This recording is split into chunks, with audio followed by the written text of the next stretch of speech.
AP liquor scam కేసులో 12 మంది నిందితులకు ఈ నెల 26వ తేదీ వరకు రిమాండ్ పొడిగిస్తూ ఏసీబీ కోర్టు ఆదేశాలు ఇచ్చింది. నిందితులను కోర్టు నుంచి జైలుకు తరలించారు పోలీసులు. వాహనం ఎక్కించే సమయంలో చెవిరెడ్డి మరోసారి హడావుడి చేశారు.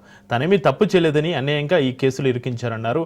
God is supreme, nature is supreme అంటూ నినాదాలు చేశారు. అక్రమంగా కేసులు పెట్టిన అధికారులు తప్పకుండా శిక్ష అనుభవిస్తారన్నారు. తాను బ్రాహ్మణ పిల్లల కోసం వేద పాఠశాల నడుపుతున్నానని, మొదటి నుంచి తాను మద్యానికి దూరంగా ఉన్నానన్నారు. ఇప్పటి వరకు మద్యం ముట్టలేదు, అమ్మలేదన్నారు చెవిరెడ్డి భాస్కర్ రెడ్డి. రాజకీయంగా కక్ష ఉంటే మరో కేసు పెట్టాలి, కానీ తను చిన్ననాటి నుంచి దూరం పెట్టిన మద్యం కేసు పెట్టడం అన్యాయమన్నారు.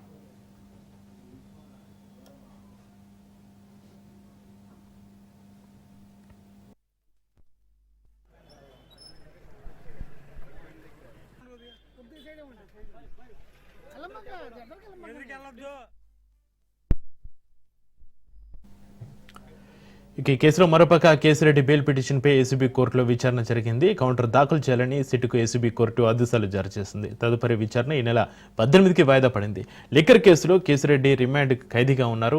సజ్జల శ్రీధర్ రెడ్డి బెయిల్ పిటిషన్పై కూడా విచారణ జరిగింది. తదుపరి విచారణను రేపటికి వాయిదా వేసింది ఏసీబీ కోర్టు.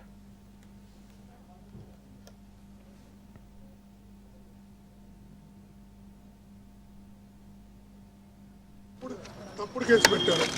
మా తండ్రి లిక్కర్ వల్ల చనిపోయాడు, నా తమ్ముడు లిక్కర్ వల్ల చనిపోయాడు, మా అమ్మ సూసైడ్ చేసుకునేదాకపోయింది లిక్కర్ మా నాన్న తాగుడు వల్ల. నా జీవితంలో లిక్కర్ జోలికి నేను వెళ్ళను కూడా. సిట్లో ఉన్న ప్రతి అధికారికి తెలుసు తప్పుడు కేసు పెట్టాను. ప్రతి అధికారి మనస్సాక్షికి తెలుసు. అన్యాయంగా శిక్ష అనుభవిస్తున్నా, ఏ తప్పు చేయకుండా శిక్ష అనుభవిస్తున్నా. నేను భగవంతుని మీద ప్రమాణం చేసి చెప్తున్నా, మనస వాచ కర్మేనా చెప్తున్నా. లిక్కర్ జోలికి నేను ఎప్పుడు వెళ్ళను కూడా. ఈ రోజు కావాలని జైల్లో పెట్టారు, జైల్లో పెట్టి హింసిస్తున్నారు. కొత్త రూల్స్ అంతా తీసుకొచ్చారు. ఈరోజు శిక్షలు అనుభవిస్తాం, ఈ కష్టాలు భరిస్తాం, చేయని తప్పుకి శిక్ష అనుభవిస్తాం. కానీ చేసిన ప్రతి తప్పుకి ఈ రోజు ఏదైతే చుట్టూ వాళ్ళు చేస్తున్నారో ప్రతి తప్పుకి దేవుడు అనే వ్యక్తి ఉన్నాడు.